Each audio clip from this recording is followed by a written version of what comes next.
Political स्टंटबाजी एक बात है और नियम दूसरी बात। राहुल गांधी की सदस्यता छिन जाने के बाद जिस तरह कांग्रेस और विपक्षी पार्टियां इसे जल्दबाजी में लिया गया फैसला बताकर सरकार और स्पीकर के खिलाफ हमले कर रही हैं, वो महज पॉलिटिकल स्टंटबाजी के अलावा कुछ नहीं है। क्योंकि नियम साफ है, सजा का ऐलान होते ही सदस्यता चली जाएगी, इसमें कोई किंतु परंतु नहीं। लेकिन केंद्र सरकार से खुंदक खाई कांग्रेस और विपक्षी पार्टियां अपने अपने कारणों से हंगामा कर रही हैं। कांग्रेस ने इस मौके को वोट बटोरने का हथियार बनाने की कोशिश की, लेकिन जन समर्थन के अभाव में उसकी प्लानिंग फेल हो गई। इसी वजह से कांग्रेस ने लोकसभा स्पीकर के खिलाफ अविश्वास प्रस्ताव लाने का ऐलान कर दिया। कांग्रेस के मनीष तिवारी ने प्रस्ताव का मसौदा भी तैयार कर दिया। जब बारी प्रस्ताव को पेश करने की आई तो उसने अपने पैर पीछे खींच लिए। उसकी बड़ी वजह यह है कि अरसे बाद जिस विपक्षी एकता का कांग्रेस भ्रम पाले बैठी है, सबसे पहले उसी के दरकने का खतरा पैदा हो गया। अब काले कपड़े पहनकर कांग्रेस का साथ दे रही कई विपक्षी पार्टियों ने संदेश भेजा कि कांग्रेस का साथ इस मसले पर नहीं देंगे।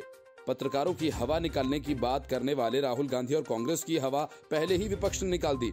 दूसरी बात ये कि कांग्रेस खुद ही कंफ्यूज है कि उसे अविश्वास प्रस्ताव पर आगे बढ़ना है या नहीं।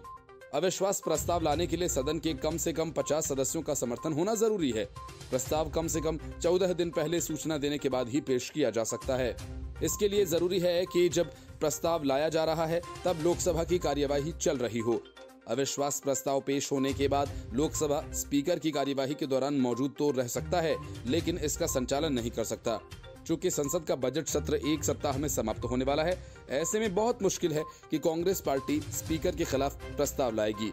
2020 में 12 विपक्षी दलों ने राज्यसभा के उपसभापति हरिवंश को हटाने की मांग करते हुए अविश्वास प्रस्ताव पेश किया था, लेकिन तत्कालीन सभापति एम वेंकैया नायडू ने इसे इस आधार पर खारिज कर दिया कि प्रस्ताव को 14 दिनों के नोटिस की अवधि देना जरूरी है और उचित प्रारूप में नहीं था।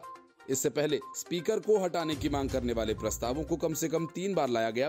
पहली बार 1951 में लोकसभा के अध्यक्ष जीवी मावलंकर के खिलाफ, दूसरी बार 1966 में सरदार हुकम सिंह और तीसरी बार 1987 में बलराम जाखड़ के खिलाफ।